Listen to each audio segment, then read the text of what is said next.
Hello and welcome everyone and welcome to the next session of Cost Accounting Standards। और हाँ, हमने बहुत major वाले बड़े बड़े कॉस्ट अकाउंटिंग स्टैंडर्ड्स कर लिए हैं भाई अपनी लास्ट क्लास में, और आज हम स्टार्ट करने जा रहे हैं एक बहुत इंपॉर्टेंट कॉस्ट अकाउंटिंग स्टैंडर्ड। भाई थ्योरेटिकल पॉइंट ऑफ व्यू से ये बहुत इंपॉर्टेंट कॉस्ट अकाउंटिंग स्टैंडर्ड है। इसमें से कोई भी प्रैक्टिकल क्वेश्चन आने की कोई चांस नहीं है, कोई उम्मीद नहीं है। ये एक थ्योरेटिकल कॉस्ट अकाउंटिंग स्टैंडर्ड है।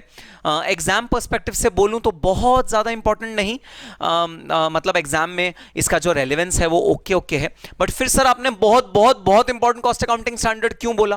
भाई वो मैंने इसलिए बोला क्योंकि आपकी प्रैक्टिकल लाइफ में इस कॉस्ट अकाउंटिंग स्टैंडर्ड का बहुत ज़्यादा रेलेवेंस है।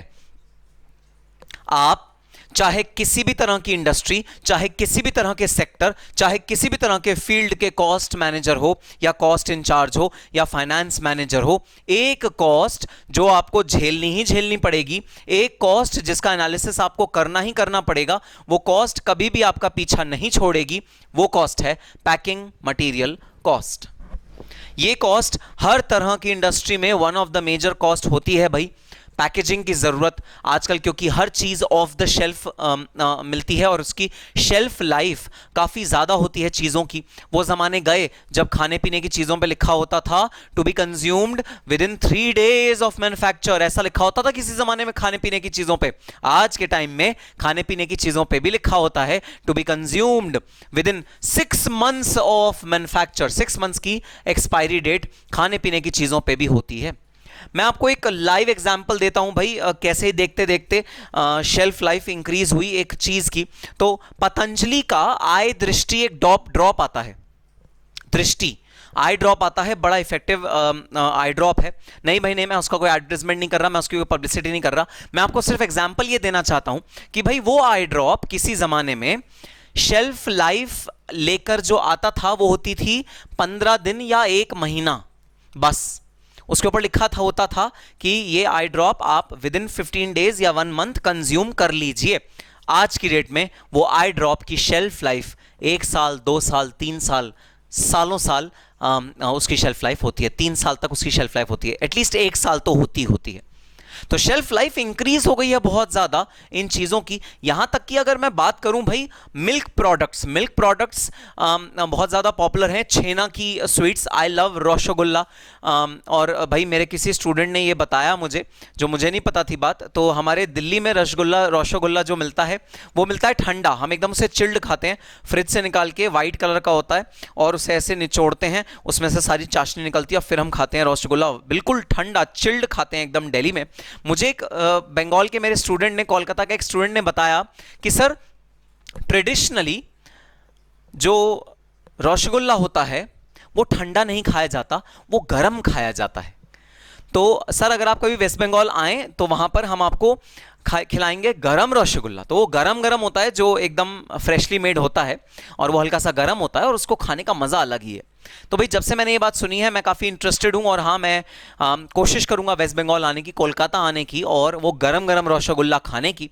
बहरहाल तो भाई छेना की जितनी भी आइटम होती हैं, जो भी मिल्क प्रोडक्ट्स होते हैं, उनकी यूजुअली शेल्फ लाइफ होती थी 3 दिन 4 दिन। आज की डेट में उनकी शेल्फ लाइफ भी बढ़ाकर कितने दिन कर दी गई है 6 महीना। जूस, फ्रेश फ्रूट जूस, दोस्तों जूस अगर आप अगले दिन भी कंज्यूम करो तो वो हल्का सा खटास, हल्की सी महक देने लगता है।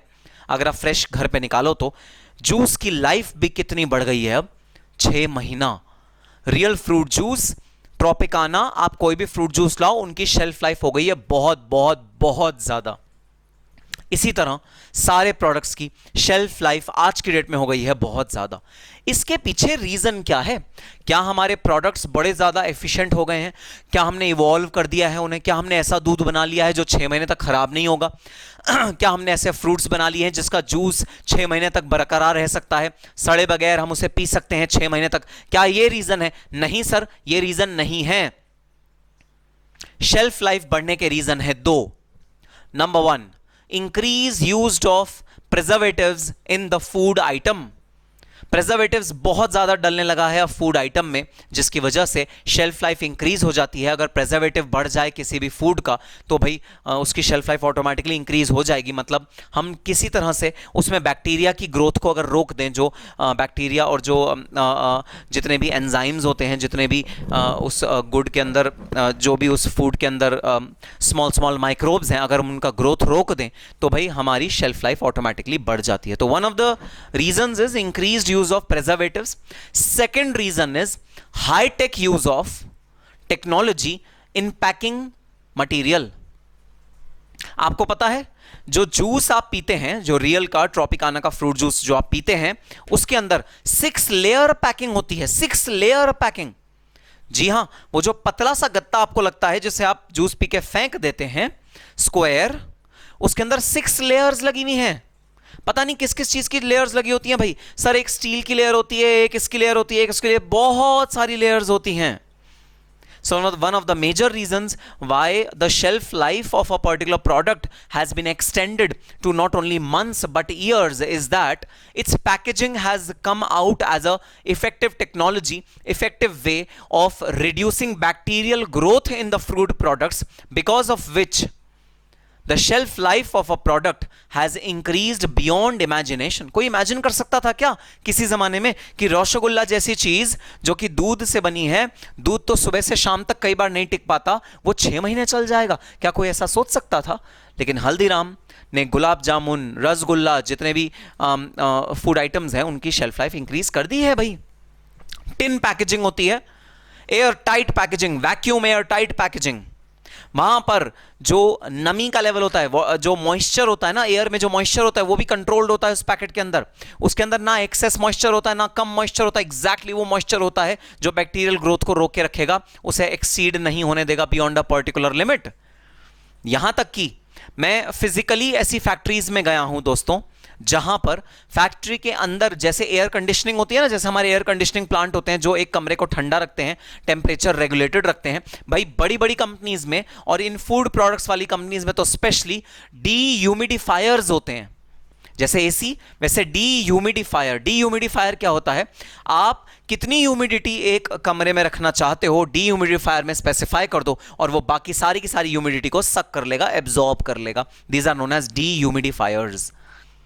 तो ऐसे टेक्नोलॉजी है, ऐसे फैक्ट्रीज हैं, ऐसे प्रेमाइसिस हैं जहां ये प्रोडक्शन होता है, जहां पर भाई ह्यूमिडिटी के लेवल्स को हम कंट्रोल करके रखते हैं, ह्यूमिडिटी के लेवल्स को एक जैसा बना के रखते हैं ताकि गलती से भी पैकेजिंग करते हुए, जब पैकेजिंग हो रही है किसी भी गुड की, उसके अंदर ह्यूमिडिटी जितनी हमें चाहिए उससे ज़्यादा कहीं ना आ जाए।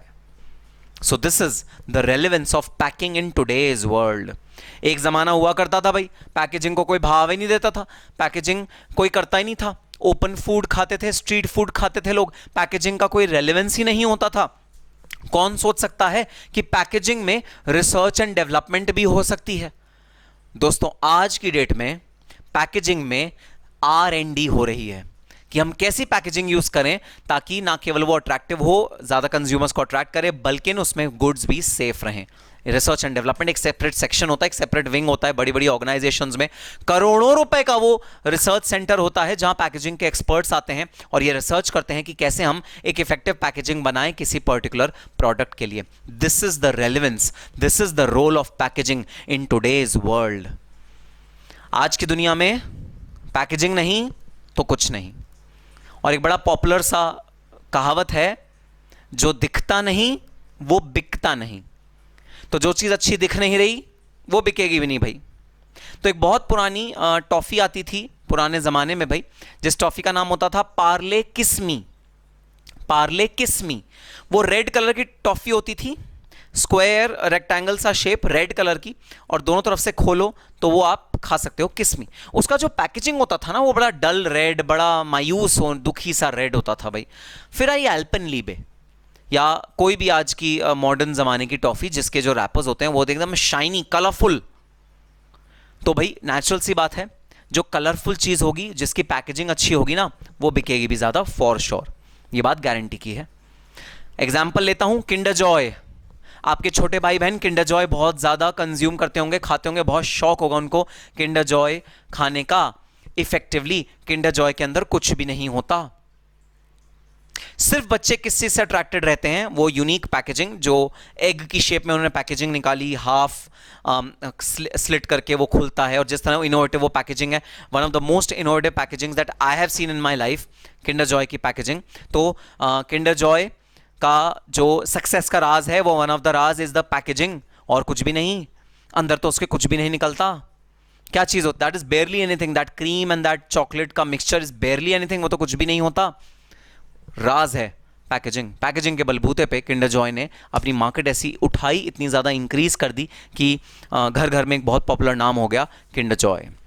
और ऐसे बहुत सारे एग्जाम्पल्स हैं जहां पर इनोवेटिव मार्केटिंग स्ट्रैटेजी होती है पैकेजिंग। कर मार्केटिंग रहे हैं, लेकिन मार्केटिंग को करने के लिए स्ट्रैटेजी क्या अपनाई? अच्छी packaging banana. So packaging is a form of marketing in today's world. हम कोई भी चीज़ मार्केट करना चाहते हैं, हम उसको पैकेजिंग उसकी अच्छी कर दें तो उसकी मार्केटिंग ऑटोमेटिकली हो जाती है। So this is the role of packaging in today's world, and packing cost is one of the highest cost in any business. हर बिजनेस में पैकेजिंग कॉस्ट एक बहुत हाई कॉस्ट होती है, और कॉस्ट ऑफ प्रोडक्शन का एक बहुत इंपॉर्टेंट हिस्सा बनता है पैकेजिंग कॉस्ट। और वो जो पैकेजिंग कॉस्ट हिस्सा बनता है अपने कॉस्ट ऑफ प्रोडक्शन का, भाई वो हिस्सा हमारे ऑब्वियसली कॉस्ट शीट में आता है, ऑब्वियसली कॉस्टिंग प्रॉफिट्स को इंपैक्ट करता है वो, और ऑब्वियसली हमारे ओवरऑल बिजनेस की जो परफॉर्मेंस है उस पर बहुत ज़्यादा इंपैक्ट डालता है ये पैकेजिंग कॉस्ट। सो ये था रेलेवेंस हमारे आज के कॉस्ट अकाउंटिंग स्टैंडर्ड का। जो कॉस्ट हम आज पढ़ने जा रहे हैं उसका मैंने आपको थोड़ा सा ब्रीफ बैकग्राउंड दिया, रेलेवेंस बताया कि उसका मार्केट में क्या रेलेवेंस है, और नाम है आज के कॉस्ट अकाउंटिंग स्टैंडर्ड का पैकिंग मटेरियल कॉस्ट। और मैंने इसका जो न्यूमोनिक रखा है वो है बांधना कैश या पैकेट कैश। तो भाई याद कैसे रखना है? आपको याद ऐसे रखना है, आम का अचार हमने पिछले कैश में पढ़ा था। आम का अचार मैं जैसे देखता हूं मैं बोलता हूं पैक कर दो भाई इसे, मुझे अपने घर लेके जाना है। तो आम का अचार बांधना इज द नेक्स्ट कैश। तो इस तरह से इंटरलिंकिंग करा हुआ हूं ताकि आप सारे के सारे कॉस्ट अकाउंटिंग स्टैंडर्ड्स को बहुत अच्छे से याद कर लो और इनको इफेक्टिवली एग्जाम में आपको रिकॉल हो जाए कि हाँ पैकेजिंग मटेरियल कॉस्ट कैश 9, बांधना कैश या पैकेट कैश। ठीक है सर, बात समझ में आ गई। तो आओ एक ब्रीफ ओवरव्यू देखते हैं सबसे पहले कि हम पैकेजिंग मटेरियल कॉस्ट में क्या क्या पढ़ेंगे और उसके अंदर क्या क्या इंग्रेडिएंट हैं। आओ जरा अपने पूरे के पूरे पैकेजिंग मटेरियल कॉस्ट को एक बार रिव्यू करते हैं। Number 1, definitions. हम सबसे पहले पढ़ेंगे डेफिनेशंस। भाई पैकिंग मटेरियल कॉस्ट में कुछ इंपॉर्टेंट वर्ड्स हम यूज करेंगे, उनकी डेफिनेशंस पढ़ेंगे। सो पैकिंग मटेरियल की डेफिनेशन, डिफेक्टिव्स। ये डिफेक्टिव्स क्या होते हैं? डिफेक्टिव्स के 2 टाइप्स होते हैं, रीवर्क और रिजेक्ट्स। और हाँ बिल्कुल सही पहचाने हो आप, मटेरियल कॉस्ट जो मटेरियल का कैश था उसके अंदर भी हमने ये डिफेक्टिव्स का डेफिनेशन पढ़ा था। सिमिलर डेफिनेशन यहाँ पर है क्योंकि भाई अल्टीमेटली है भी ये एक मटीरियल ही है, ये एक मटेरियल ही। तो जब पहले कैश 9 नहीं होता था तो ये मटेरियल कैश का ही पार्ट बनता था। वो तो सब्सिक्वेंटली जब कैश 9 आ गया तब हमने इसके लिए एक अलग कैश बना दिया और कैश 6 से इसको बाहर कर दिया। अदरवाइज ये पहले मटेरियल कैश के ही कैटेगरी में आता था। तो हम जो चीज़ पढ़ेंगे वो होगा defectives, reworks, packaging material cost, primary cost, secondary cost. तो 2 तरह की पैकेजिंग मटेरियल कॉस्ट पढ़ेंगे। और रीयूजेबल। तो पैकेजिंग मटेरियल 3 तरह के हो सकते हैं, प्राइमरी, सेकेंडरी और रीयूजेबल पैकेजिंग मटेरियल, जिसके बारे में हम डिटेल में पढ़ेंगे कि ये क्या होते हैं, इनके टाइप्स क्या होते हैं और इनके एग्जांपल्स क्या होते हैं। Then packing material development cost. Packing material जैसे मैं आपको अभी बता रहा था, रिसर्च एंड डेवलपमेंट चलती है कई कंपनीज में कि हम अपने पैकिंग मटेरियल को कैसे डेवलप करें, कैसे इंप्रूव करें, तो उसकी भी एक कॉस्ट होती है भाई, पैकिंग मटेरियल डेवलपमेंट कॉस्ट। तो उसके बाद हम लोग पढ़ेंगे classification of packing material cost. भाई पैकिंग मटेरियल की जो कॉस्ट है वो किस तरह क्लासिफाई हो सकती है, मतलब हम उसे कैसे डिस्टिंग्विश कर सकते हैं between various types of packing material cost, हम ये पढ़ेंगे। तो भाई कैश ने 2 तरह के बेसिस दिए हैं क्लासिफाई करने के, कैटेगराइज करने के अपनी पैकिंग मटेरियल कॉस्ट को। एक है on the basis of source of supply, आपने कहां से प्रोक्योर किया है अपना पैकिंग मटेरियल ये बता दो, प्रोक्योरमेंट कहां से है पैकिंग मटेरियल की, हम उसके बेसिस पे क्लासिफाई कर देंगे। तो 2 कैटेगरीज हैं भाई, सेल्फ मैन्युफैक्चर्ड पैकिंग मटेरियल, एक ऐसा पैकिंग मटेरियल जो आपने खुद बनाया हो, दूसरा आपने जो मार्केट से परचेज किया हो। परचेज की 2 कैटेगरीज, इंडिजीनियस और इंपोर्ट। तो भाई सेल्फ मैन्युफैक्चर्ड का मतलब है आप अपने ऑर्गेनाइजेशन में जो भी चीज बनती है उसका जो रैपर है, उसका जो पैकिंग है वो खुद बनाते हो। मैं क्लासिक एग्जांपल देता हूं आपको। हल्दीराम्स इतना बड़ा ब्रांड है पूरे वर्ल्ड का भाई। हल्दीराम्स की एक खास बात है, वो अपने पैकिंग मटेरियल खुद बनाता है। मतलब जो एक फैमिली ओन्ड बिजनेस है, उसने अपने ही कुछ लोगों को, अपने ही रिश्तेदारों को पैकिंग मटेरियल बनाने की फैक्ट्रीज एस्टैब्लिश करवाई हुई हैं, उनको टेक्नोलॉजी दी हुई है, उनको नो हाउ दिया हुआ है पैकिंग मटेरियल बनाने का, और वो सारा का सारा पैकिंग मटेरियल खुद बनाता है। क्यों? क्योंकि food is a sensitive product, और फूड टेम्परेचर से भी सेंसिटिव होता है, स्मेल से भी सेंसिटिव होता है, टेस्ट से भी सेंसिटिव होता है। इन द सेंस स्मेल उसके अंदर कोई गंदी नहीं आनी चाहिए, वेदर कंट्रोल होना चाहिए, उसका इफेक्ट नहीं पड़ना चाहिए। अब मैं आपको सिंपल सा एग्जांपल दूं भाई, जो मिठाई होती है वो गत्ते में पैक करी जाती है, गत्ते में एक अपनी स्मेल होती है, इंश्योर करना है कि वो स्मेल मिठाई के अंदर ना जाए, नहीं तो मिठाई सारी खराब हो जाएगी, सारी मिठाई बर्बाद हो जाएगी। सो स्मेल से भी प्रोटेक्ट करना है, वेदर से भी प्रोटेक्ट करना है, बैक्टीरिया से भी प्रोटेक्ट करना है, और उस पैकेजिंग का लुक भी अच्छा होना चाहिए, दिखने में भी वो बहुत सुंदर और बहुत खूबसूरत होना चाहिए। सो मोस्टली फूड प्रोड्यूसर्स, जितने भी फूड प्रोडक्ट प्रोड्यूसर्स हैं, जितना भी फूड बनाते हैं भाई, वो सब के सब अपना पैकिंग मटेरियल खुद बनाते हैं, क्योंकि वो रिस्क नहीं ले सकते। उनका पैकिंग मटेरियल कोई नॉर्मल थैली, गत्ता या रैपर प्लास्टिक का ऐसा नहीं है। उनका पैकिंग मटेरियल काफ़ी ज़्यादा सेंसिटिव चीज़ है, और उस सेंसिटिव चीज़ को प्रोड्यूस करने का उन्होंने अपने पास ही पूरी जिम्मेदारी रखी हुई है, क्योंकि ये बहुत सेंसिटिव मैटर है फूड प्रोडक्ट मैन्युफैक्चरर्स के लिए। तो जी हाँ, बहुत सारी इंडस्ट्रीज अपने पैकिंग मटेरियल को खुद बनाती हैं, तो सेल्फ मैन्युफैक्चर्ड पैकिंग मटेरियल आपका हो सकता है, या आप परचेज कर सकते हो। अब भाई परचेज में भी दो कैटेगरी होते हैं, एक आप डोमेस्टिकली परचेज कर सकते हो, मतलब विद इन इंडिया अगर आप प्रोड्यूस कर रहे हो, डोमेस्टिकली अगर आप परचेज कर रहे हो, इसका एक और नाम लिख सकते हो डोमेस्टिकली प्रोक्योर्ड। तो एक हो सकता है आप डोमेस्टिकली प्रोक्योर कर रहे हो, मतलब आपने लोकली इसको खरीदा है, इंडिया से ही आपने अगर पैकिंग मटेरियल आपका खरीदा है तो मैं उसको नाम दूंगा इंडिजीनियस प्रोक्योरमेंट। और अगर आपने इंडिया से बाहर ये वाला मटेरियल खरीदा है तो भाई China is one of the most famous exporters of packing material to India. India में बहुत सारा पैकिंग मटेरियल, जैसे आपने वो देखे ना बबल रैप, जिसको आपको फोड़ने में बहुत मजा आता है, वैसे टक टक टक टक करते हो, पूरा का पूरा फोड़ देते हो, वो बबल रैप चाइनीज इंडस्ट्री बहुत बड़ी है बबल रैप बनाने के लिए, और काफ़ी चीप वो लोग सेल करते हैं, और काफ़ी अच्छी क्वालिटी का वो लोग सेल करते हैं बबल रैप। सो इंपोर्टेड भी आपका गुड हो सकता है, अगर वो परचेज्ड गुड हो तो आप इंपोर्टेड अपना मटेरियल भी परचेज कर सकते हो। तो दो कैटेगरी है परचेज के अंदर, इंडिजीनियस परचेज या इंपोर्टेड परचेज। तो हम इस तरह क्लासिफाई कर सकते हैं अपने मटेरियल कॉस्ट को on the basis of source of supply. Supply का जो सोर्स है उसके बेसिस पे हम इसको क्लासिफाई कर सकते हैं। अब भाई मोस्ट इंपॉर्टेंट, देखो ये मोस्ट इंपॉर्टेंट है और मोस्टली इंडस्ट्रीज ना इसे ही यूज करती हैं, कोई पहले वाले बेसिस को यूज नहीं करता, सब सेकंड वाले बेसिस को यूज करते हैं। सेकंड बेसिस है most important basis, on the basis of use, क्या यूज आ रहा है पैकिंग मटेरियल, उसके बेसिस पे दो कैटेगरी के पैकिंग मटेरियल हो सकते हैं भाई, प्राइमरी पैकिंग मटेरियल और सेकेंडरी पैकिंग मटेरियल। ठीक है सर, बात समझ में आ गई। और ये डेमोन्स्ट्रेट करने के लिए ये आपके सामने मैंने एक कोलगेट का बॉक्स रखा भाई, ये बॉक्स है कोलगेट का जिसमें कि टूथपेस्ट है।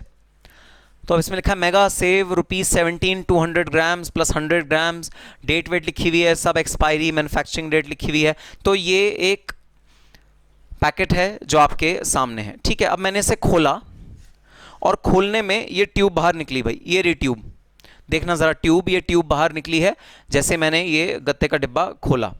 ठीक है, ये भी कोलगेट का ही है, और इसमें भी ऑलमोस्ट वही सारी चीजें लिखी हैं जो इस गत्ते पे लिखी थी, सेम चीजें इसमें भी लिखी हैं, वही सारी चीजें।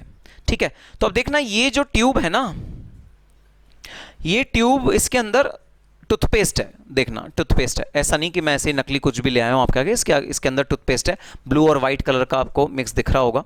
तो भाई ये दो पैकेजिंग है, ठीक है, एक ये ट्यूब है, नेचुरली ट्यूब काफ़ी अच्छी है, ये रबर की बनी है या प्लास्टिक के किसी मटेरियल की बनी है जो स्क्वीज हो जाएगी तो ना इसके अंदर ना ये क्रैक नहीं होगी, इसको जितना भी स्क्वीज कर लो, जितना भी इसको तोड़ लो मरोड़ लो, ये क्रैक नहीं होगी, ये लीक नहीं होगी।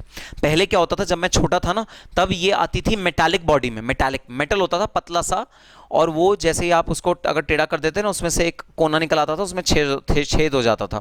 तो फिर हम क्या करते थे, हम उस छेद में से भी ना ऐसे ऐसे करके टूथपेस्ट निकाल रहे होते थे टेढ़ा मेढ़ा। ये बचपन की बात है, बहुत पुरानी बात है। नहीं नहीं, ऐसा नहीं कि मेरी एज बहुत ज़्यादा है, तुम्हारे से 6-7 महीने ऊपर नीचे है, बस इससे ज़्यादा कुछ नहीं है। लेकिन हाँ, मैं आपको बता रहा हूँ कैसे इवॉल्व हुआ है। पहले वो मेटालिक के ट्यूब्स चलते थे, अब ये रबर के ट्यूब आ गए हैं। बट मेरा सिर्फ छोटा सा सवाल कोलगेट मैन्युफैक्चरर से ये, अरे भाई दुगना दुगना खर्चा क्यों किया, इसी को बेच देते, इसकी क्या जरूरत थी, ये एडिशनल खर्चा करने की क्या जरूरत थी। तुम बोलोगे सर इंफॉर्मेशन दी है ना इसमें। अरे भाई वो सारी की सारी इंफॉर्मेशन इसके अंदर है। टोटल इंफॉर्मेशन जो इस डिब्बे पे दी हुई है, टोटल इंफॉर्मेशन यहां पर भी है। Ingredients, name of the company, कितने ग्राम्स है, कितना वेट है, कितना एक्सपायरी डेट है, कितना मैन्युफैक्चर है, सब कुछ दिया हुआ है। सारी की सारी चीजें दी हुई हैं। क्या जरूरत है फिर दो दो तरह के पैकिंग मटेरियल की। और इसी दोनों के पैकिंग मटेरियल से निकल के आया है प्राइमरी पैकेजिंग मटेरियल और सेकेंडरी पैकेजिंग मटेरियल। तो आओ सबसे पहले बात करते हैं इस ट्यूब वाले पैकेजिंग मटेरियल की, जिसमें एक लिड लगा हुआ है, जिसको खोल के हम टूथपेस्ट निकालते हैं और ये लिड वापस लग जाती है, तो ये टूथपेस्ट इंटैक्ट हो जाता है। आओ सबसे पहले बात करते हैं इस रबर वाली पैकिंग की। तो भाई अगर मैं बात करूं इस रबर वाली पैकिंग की, तो अगर मैं कंज्यूमर हूं भाई, मैं ना इस रबर वाली पैकिंग के बगैर ये गुडी नहीं खरीदूंगा। अरे ऐसे थोड़ी करूंगा दुकानदार के पास जाके, भैया 100 ग्राम टूथपेस्ट देना जरा, और हाथ में मेरे पलट दो, या घर से कटोरी लेके गए या लोटा लेके गए या कोई छोटा सा पाउच या कोई ऐसा धो के, ऑब्वियसली गंदा नहीं लेके जाऊंगा, धो के लेके जाऊंगा, और ऐसे कटोरी लेके गए, वहां नल सा लगा हुआ है टूथपेस्ट का, भैया 100 ग्राम इसमें डाल देना जरा टूथपेस्ट। ऐसे थोड़ी करूंगा। क्यों? क्योंकि जो मेरा कंजम्पशन होगा ना इस वाले टूथपेस्ट का, कंजम्पशन मतलब खाता नहीं हूं मैं टूथपेस्ट, कंजम्पशन मतलब पेस्ट करना मतलब, हाँ, तो जो मेरा कंजम्पशन होगा ना इस टूथपेस्ट का, वो इस तरह के ट्यूब के बगैर हो ही नहीं पाएगा। क्योंकि मुझे तो एक इवन टूथब्रश पे इसको लगाना है ऐसे करके, तो वो जब तक एक पतला गोल मेरे को नॉब नहीं मिलेगा, तब तक मैं लगा ही नहीं पाऊंगा ये वाला टूथपेस्ट अपने ब्रश पे। तो कंजम्पशन के लिए, कंज्यूम करने के लिए ये ट्यूब एसेंशियल है भाई। इसके बिना प्रोडक्ट की रेलेवेंस ही खत्म हो जाती है कंज्यूमर के लिए। प्रोडक्ट रेलेवेंट ही नहीं है कंज्यूमर के लिए अगर ये ट्यूब ना हो तो। सिंपल सी बात है, ये ट्यूब है तो इस प्रोडक्ट की रेलेवेंस है, ये ट्यूब नहीं है तो इस प्रोडक्ट की कोई भी रेलेवेंस नहीं है। So this tube is essential for consumption. Consumption इस ट्यूब के बगैर नहीं हो सकता। सिमिलरली अगर मैं बात करूं रफल लेज, आपने चिप्स खाए होंगे, वो चिप्स जिस रैपर में आते हैं, जिस पैकेट में आते हैं, आप उस पैकेट के बगैर वो रफल लेज कंज्यूम कर ही नहीं सकते। जो भी आप चिप्स खाते हो, जब तक वो उस पैकेजिंग में नहीं है, प्रॉपर्ली सील्ड नहीं है, सील नहीं होंगे तो सील जाएंगे, उसके अंदर मॉइस्चर घुस जाएगा। वैसे ही रेनी सीजन होता है इंडिया में, वो बहुत हैवी होता है, काफी ज्यादा रेन पड़ती है, सारा का सारा चिप खराब हो जाएगा आपका। तो this is the primary packaging, and primary packaging is used for consumption of the product. Without primary packaging, consumption of the product is not possible, it is impossible without primary packaging. Primary packaging के बगैर consumption possible ही नहीं है। ठीक है sir, बात समझ में आई? तो सर क्या आप ये कहना चाहते हो कि primary packaging is as important as the good itself? Yes, मैं यही कहना चाहता हूं। Primary packaging is as important as the good itself because good cannot be consumed without primary packaging. तो अब जरा बिल्कुल सोच के बताना। मैंने एक्चुअली 2 स्टेप आगे की बात तुमसे पूछ रहा हूं, जो जब कैश शुरू करूंगा तब दोबारा पूछूंगा, तब की बात तो तब चलो पूछूंगा ही पूछूंगा, अभी तुमसे एडवांस में बात पूछ रहा हूं। Where should this primary packaging cost be clubbed with? Which function do you think is this primary packaging cost referring to?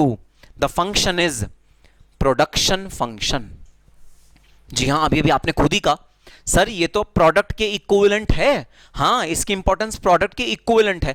अगर इसकी रेलेवेंस प्रोडक्ट के इक्विवेलेंट है तो भाई इसको प्रोडक्शन का ही पार्ट मान लूं। हाँ सर ये तो प्रोडक्शन का ही पार्ट है और हाँ ये प्रोडक्शन ही है, तो इसका जो कॉस्ट जाएगा, कॉस्ट वो मेरी कॉस्ट शीट में कहां पर जाना चाहिए? क्या वो कॉस्ट ऑफ प्रोडक्शन में जाना चाहिए? बिल्कुल सर, वो कॉस्ट ऑफ प्रोडक्शन में जाना चाहिए, डायरेक्ट कॉस्ट में जाना चाहिए। So primary packaging cost is as important as the product because consumption will not be possible without this primary packaging, and therefore primary packaging is clubbed as a production cost and it should be clubbed in cost of production. ठीक है sir, यहां तक की बात समझ में आई। तो primary packaging का रेलेवेंस क्या है, प्राइमरी पैकेजिंग क्यों होती है, प्राइमरी पैकेजिंग करने का उद्देश्य क्या होता है, वो एकदम हमें समझ में आ गया और हम आगे पढ़ेंगे। अभी तो मैंने आपको सिर्फ आंसर दिया है, अभी मैंने आपको और डिटेल में नहीं समझाया, बट मैंने आपको एडवांस में बता दिया कि प्राइमरी पैकेजिंग का जो खर्चा होगा वो कहां पर जाके क्लब होगा, वो होगा कॉस्ट ऑफ प्रोडक्शन में जाके क्लब। कॉस्ट ऑफ प्रोडक्शन में जाएगा, वहां पर ऐड हो जाएगा प्राइमरी पैकेजिंग का खर्चा। This will be known as production overheads. ठीक है सर, बात समझ में आ गई। अब आ जाओ बात करते हैं इस फिजूल खर्ची की। ये है भाई फिजूल खर्चा। क्यों बनाया है ये गत्ते का डिब्बा? देख लो क्यों बनाया है। सिर्फ ये चम्मच जिसमें सॉल्ट है और सॉल्ट ऐसे उभर रहा है और उसमें तुलसी के पत्ते हैं कुछ छोटे छोटे, क्या ये ड्राइंग बनाने के लिए बनाया है क्या ये डिब्बा? ये डिब्बे का क्या रेलेवेंस है? इस डिब्बे पे एडिशनल खर्चा मैं क्यों करूं? इसकी डिज़ाइनिंग, इसकी कलरिंग, इसके जो लिखा है इसमें उन सब का प्रॉपर इसका ट्रेडमार्क लेना, इसका कॉपीराइट लेना, इसका अप्रूवल लेना फ्रॉम द रेलिवेंट अथॉरिटीज़ और इंश्योर करना कि इसमें वो सारी चीज़ें आ रही हैं जो अथॉरिटी स्पेसिफाई करती है, ये सब काम मैं क्यों करूं? जबकि मेरा जो प्राइमरी पैकेजिंग है वो सब काम कर रहा है। क्या कस्टमर को इसकी जरूरत है? Answer is no sir, customer तो ये भी खरीद लेगा। तुम दुकान पे जाके देखना, ये स्पेशल ओकेजन पे मिलता है तुम्हें इस तरह के डिब्बे, सिर्फ और सिर्फ तुम्हें स्पेशल कोई पैक होता है जहां फ्री, एक पे एक फ्री होता है। भाई ये भी एक पे एक फ्री है, 200 प्लस 100 ग्राम्स फ्री। देख लो जरा ध्यान से, 200 ग्राम्स पे 100 ग्राम्स फ्री है, ये एक पे एक फ्री है, इस वजह से ये डिब्बा बनाया, नहीं तो डिब्बे बनता नहीं है, ये ट्यूब ही ट्यूब बनती है। फिर क्यों कोई खर्चा करेगा इस डिब्बे पे? What is the need? Sir, the need is that ये ट्यूब थोड़ी सी सेंसिटिव है। अगर इसके ऊपर हमने बहुत सारी ट्यूब स्टैक कर दी तो नंबर 1 ये डिसफिगर हो जाएगी। डिसफिगर मतलब ये टेढ़ी मेढ़ी हो जाएगी, कहीं गड्ढा, कहीं कुछ जो इसमें शाइन है ना एकदम और इवन है, चारों तरफ से इवन, वो नहीं रहेगा। इस पे डेंट्स पड़ जाएंगे। जैसे आप अपने घर के टूथपेस्ट को देखना, उस पे आपने ऐसे दबा दबा के नीचे डेंट मार दिए होंगे, डेंट पड़ जाएंगे, खराब हो जाएगी प्राइमरी पैकेजिंग अगर हमने इस पे सेकेंडरी पैकेजिंग नहीं लगाई तो। और रीजन नंबर 2, अगर सेकेंडरी पैकेजिंग हमने नहीं लगाई तो एक के ऊपर एक के ऊपर एक के ऊपर अगर ये स्टैक हुए तो जो ट्रांसपोर्टेशन में जो जिस तरह की इंडियन रोड्स हैं जहां पर ट्रक पूरे उछल जाते हैं, उछल के वापस नीचे आते हैं, आधी से ज़्यादा ट्यूब्स फट जाएंगी, डिस्ट्रॉय हो जाएंगी, उसमें से पेस्ट निकल के बाहर चला जाएगा। It will lead to abnormal या नॉर्मल बोल सकते हो, लॉस हो जाएगा मेरे प्रोडक्ट का जो अंदर प्रोडक्ट है। तो सेकेंडरी पैकेजिंग का ग्राहक को कोई लेना देना नहीं, ग्राहक के लिए बिल्कुल भी इंपॉर्टेंट नहीं है। रद्दी के भाव भी नहीं बिकेगा, गत्ता तो रद्दी वाला लेके भी नहीं जाता, ग्राहक के लिए बिल्कुल यूजलेस। प्रोडक्ट की यूटिलिटी जीरो, प्रोडक्ट के इक्विवेलेंट यूटिलिटी तो छोड़ो, प्रोडक्ट से आधी यूटिलिटी भी नहीं है, 10% भी यूटिलिटी नहीं है इस पैकेजिंग प्रोडक्ट की। पैकेजिंग, सेकेंडरी पैकेजिंग की कोई भी यूटिलिटी नहीं है ग्राहक को। तो फिर इस पैकेजिंग की कहां यूटिलिटी आती है? भाई इस पैकेजिंग की यूटिलिटी आती है डिस्ट्रीब्यूशन एक्टिविटी में, डिस्ट्रीब्यूशन फंक्शन में। जब आप इसे डिस्ट्रीब्यूट कर रहे होगे, जब आप इसे सेल कर रहे होगे, तब ये पैकेजिंग काम आएगी, इजी टू होल्ड होगी, फ्री फ्रॉम एनी एरर और डिफेक्ट होगा, सेफ इस वाले प्राइमरी पैकेजिंग को रखेगा अंदर, और इस तरह की सारी जो यूज होगा, जो बेनिफिट होगा, वो इस वाली पैकेजिंग को मिलेगा। So secondary packaging is not used in production. I mean, it is not as equally important as product, but it is used in distribution. तो अगर ये डिस्ट्रीब्यूशन में यूज आता है तो भाई सेकेंडरी पैकेजिंग का तुमने अभी भी माना ये डिस्ट्रीब्यूशन में काम आता है, तो ये किस तरह के ओवरहेड्स में आना चाहिए? ये आना चाहिए भाई डिस्ट्रीब्यूशन ओवरहेड्स में। सेकेंडरी पैकेजिंग आनी चाहिए डिस्ट्रीब्यूशन ओवरहेड्स में। वो ओवरहेड्स जो डिस्ट्रीब्यूशन में मदद करते हैं, जो डिस्ट्रीब्यूशन में असिस्ट करते हैं, उन ओवरहेड्स में एक ओवरहेड आना चाहिए secondary packaging cost. So this is the distinction between primary packaging and secondary packaging. और इनका ना ट्रीटमेंट भी अलग अलग होता है। प्राइमरी पैकेजिंग जाता है कॉस्ट ऑफ प्रोडक्शन में, सेकेंडरी पैकेजिंग जाता है डिस्ट्रीब्यूशन ओवरहेड्स में, जो सेलिंग एंड डिस्ट्रीब्यूशन वाला खर्चा होता है वहां पर सेकेंडरी पैकेजिंग जाता है, ना कि प्रोडक्शन कॉस्ट ऑफ प्रोडक्शन में। ठीक है सर, बात समझ में आ गई? तो मैं तुम्हारे लिए एक और पैकेजिंग लाया हूं भाई दिखाने के लिए। लाओ टूथपेस्ट तो वापस रख दूं मैं, इसका तो काम हो गया। देखना जरा एक और packaging, and this packaging is by far more related to marketing than anything else. तो भाई डार्क फैंटेसी है, सनफीस्ट आईटीसी ग्रुप का ये एक प्रोडक्ट है, प्रीमियर प्रोडक्ट है बिस्किट ही, कुकी बोल सकते हो, हाँ you know high class biscuit, ये सोफिस्टिकेटेड बिस्किट है, हाई क्लास बिस्किट। तो मुकेश अम्बानीज ऑफ बिस्किट है ना, ऐसा बोल सकते हो। है कुकी ही, है बिस्किट ही। हमारा प्यारा पार्ले जी, बेचारा गरीब बिस्किट पार्ले जी, ऐसे एक के ऊपर एक के ऊपर एक के ऊपर एक दबा हुआ यूं आता है, बिल्कुल ऐसे सुकड़ा हुआ एक पैकेट में पार्ले जी, एक के ऊपर एक के ऊपर दबा हुआ सुकड़ा हुआ, ऐसे टाइट से, सांस भी नहीं ली जा रही, एकदम दम घुट रहा है एक एक बिस्किट का।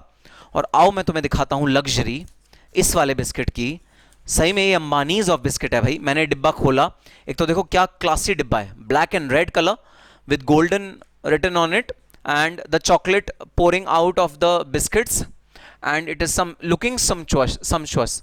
सो ये था पैकेज। और देखना इसके ऊपर भी क्या लिखा है, पुल टू ओपन, मतलब ये तो मैंने गंवारों की तरह खोल लिया ऐसे, लेकिन उसमें लिखा था पुल टू ओपन, तो मैं ऐसे स्ट्रिप को फाड़ता तो वो ओपन होता, मतलब एकदम स्टाइलिश जबरदस्त अंबानीज ऑफ बिस्किट। ओहो, अब देखना जरा, इतना बड़ा डिब्बा, हमारे बेचारे पार्ले जी अगर इसमें पैक हो रहे होते ना तो कम से कम 20-25 आ जाते।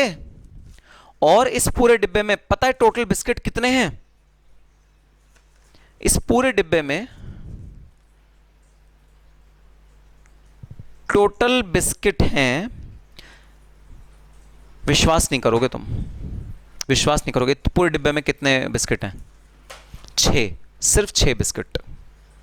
इस पूरे डिब्बे में सिर्फ 6 बिस्किट हैं। और यही नहीं, एक एक बिस्किट एक एक रैपर में पैक्ड है, एक एक बिस्किट एक एक रैपर में अलग से पैक्ड है। लग्जरी है सर, ये तो लग्जरी। बताओ है कि नहीं? जबरदस्त खर्चा है कि नहीं? जबरदस्त एक्सपेंस, ह्यूज एक्सपेंस है या नहीं है? और वहीं याद करो जरा हमारे गरीब पार्ले जी बिस्किट, गरीब सनफीस्ट बिस्किट याद करो जरा, बेचारे कैसे सिकुड़े हुए एक ही पैकेट में एक के ऊपर एक के ऊपर एक दबे हुए, एक दूसरे से सैंडविच बन रहा है बेचारों का, वैसे आते हैं। और ये देखो लग्जरी, लग्जरी है। एक आप बिस्किट खोलोगे तब जाके वो एक बिस्किट आपके सामने आएगा। ये देखो मैंने एक बिस्किट खोला, वाह ताजा एकदम जबरदस्त अंबानीज ऑफ बिस्किट, खा के देखें।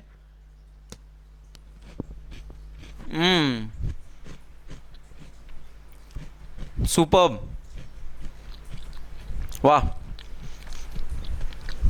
सर क्यों कर रहे हो ऐसा हमारे साथ? हमको अभी पढ़ाई करनी है, इतना सारा काम करना है, सर ऐसा क्यों कर रहे हो? आपको देख के हमें भी भूख लगाएगी। कोई बात नहीं, तुम भी खा लो। अगर तुम्हारे घर गरीब बिस्किट है गरीब बिस्किट खा लो, अमीर बिस्किट है अमीर बिस्किट खा लो।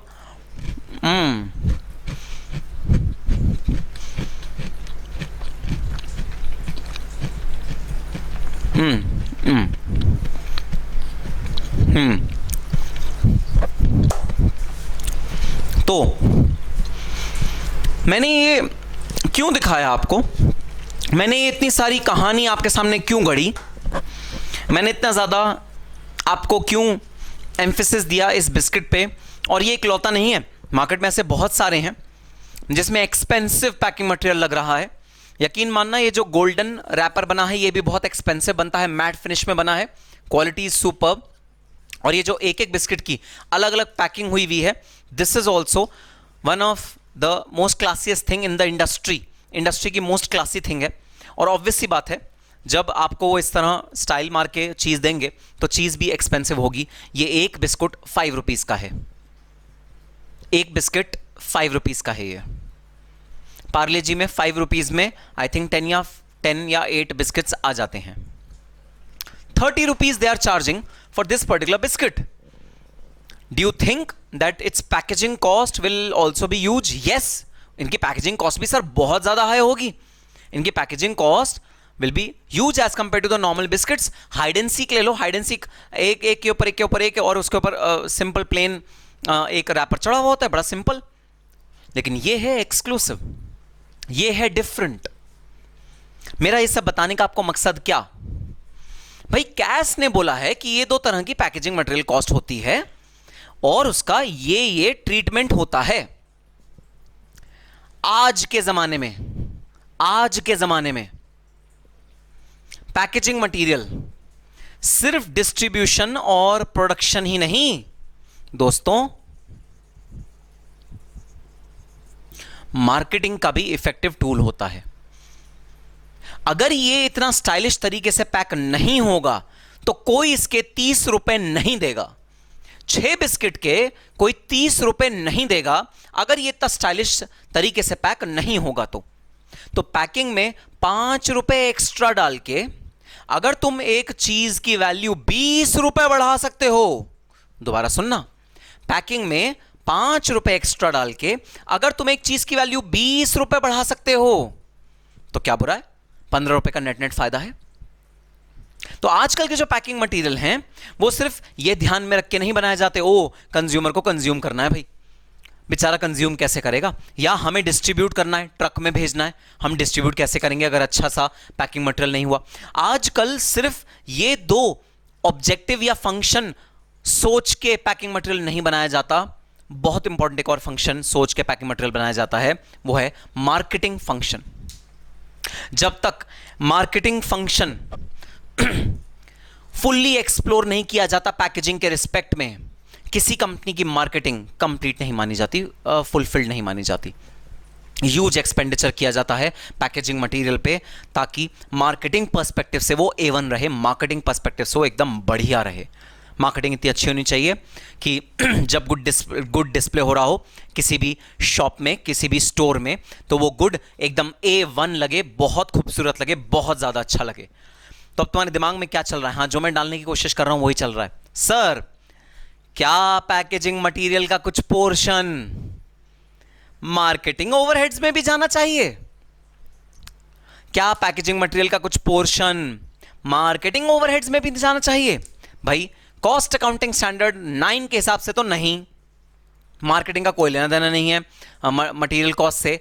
लेकिन तुम एज अ कॉस्ट अकाउंटेंट, तो जब तुम कॉस्ट ऑडिट करोगे तो ऑब्वियसली ऐसा कोई ऑप्शन नहीं है हमारे पास. लेकिन जब हम एनालिसिस कर रहे होंगे, जब हम डेटा को चर्न आउट करके डेटा में से कुछ फ्रूटफुल इंफॉर्मेशन निकाल रहे होंगे, जब अपने बोर्ड ऑफ डायरेक्टर्स को, कंपनी के ओनर्स को कुछ रेलिवेंट इंफॉर्मेशन दे रहे होंगे, तब ज़रूर दोस्तों हम ऐसा कर सकते हैं कि वो पोर्शन जो तुम्हें लगता है कि मार्केटिंग के नेचर का था ज़्यादा पैकिंग मटेरियल में, वो तो मार्केटिंग में क्लब करो और कंपनी को कहो देखो मार्केटिंग पैकिंग के रिस्पेक्ट में भी हो रही है.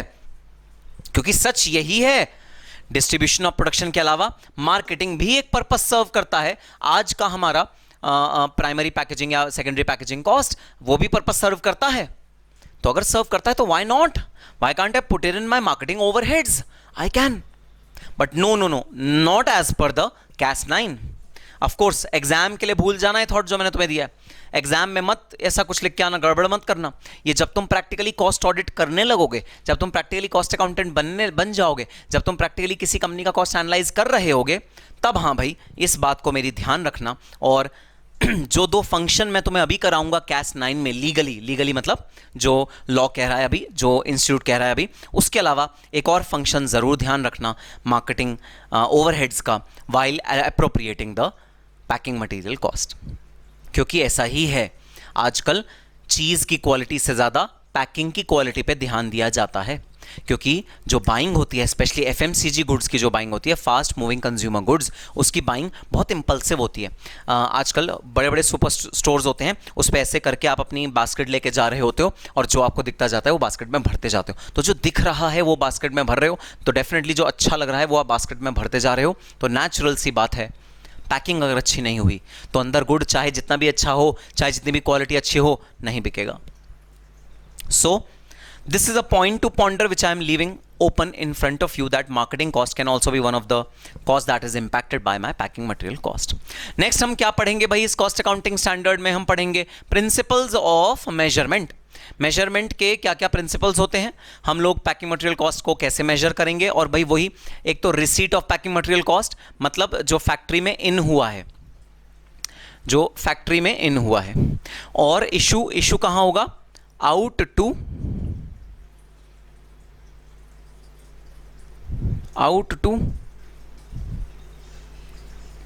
मैन्युफैक्चरिंग के लिए जो आउट होगा, आउट फॉर मैन्युफैक्चरिंग के लिए जो आउट होगा, हम जो गोडाउन से माल शॉप फ्लोर तक लेके जाएंगे, जो हम एक्चुअली प्रोडक्शन स्टार्ट करेंगे जब रॉ मटेरियल का, तो रिसीट होगा जब हमने रॉ मटेरियल प्रोक्योर किया, चाहे वो रॉ मटेरियल हमने कहीं से भी प्रोक्योर किया हो भाई, रिसीट होगा प्रोक्योरमेंट ऑफ रॉ मटेरियल, और इशू होगा जब हम अपना रॉ मटेरियल जो गोडाउन में पड़ा है वो हम एक्चुअली फैक्ट्री फ्लोर पे भेजेंगे।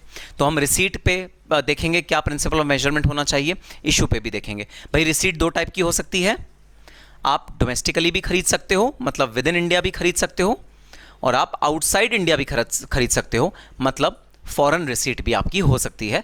तो दोनों केस में हम पढ़ेंगे कि हमारा प्रिंसिपल ऑफ मेजरमेंट क्या है, हम कैसे उस कॉस्ट को असर्टेन करेंगे, डिटरमाइन करेंगे। ठीक है सर, बात समझ में आ गई। Next, assignment of cost. हम इस कॉस्ट को कैसे असाइन करेंगे, पैकिंग मटेरियल कॉस्ट को? अगर हमारे 2 या 2 से ज़्यादा कॉस्ट सेंटर्स हैं और पैकिंग मटेरियल कॉस्ट हमने इकट्ठी मंगाई, जैसे बबल रैप तो भाई सबके लिए इकट्ठा मंगाया जाता है।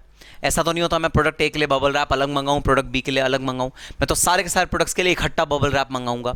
तो हमें असाइनमेंट ऑफ कॉस्ट के प्रिंसिपल्स की भी जरूरत पड़ेगी। वही 2 कैटेगरीज भाई, cost directly traceable, cost not directly traceable, दोनों का हम अलग अलग ट्रीटमेंट जानेंगे कि दोनों का ट्रीटमेंट कैसे होता है।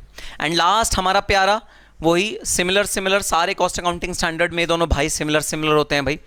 तो हमें प्रॉपर क्लासिफिकेशन, जो क्लासिफिकेशन है वो प्रॉपर है या नहीं, ये हमें डिस्क्लोज करनी पड़ेगी।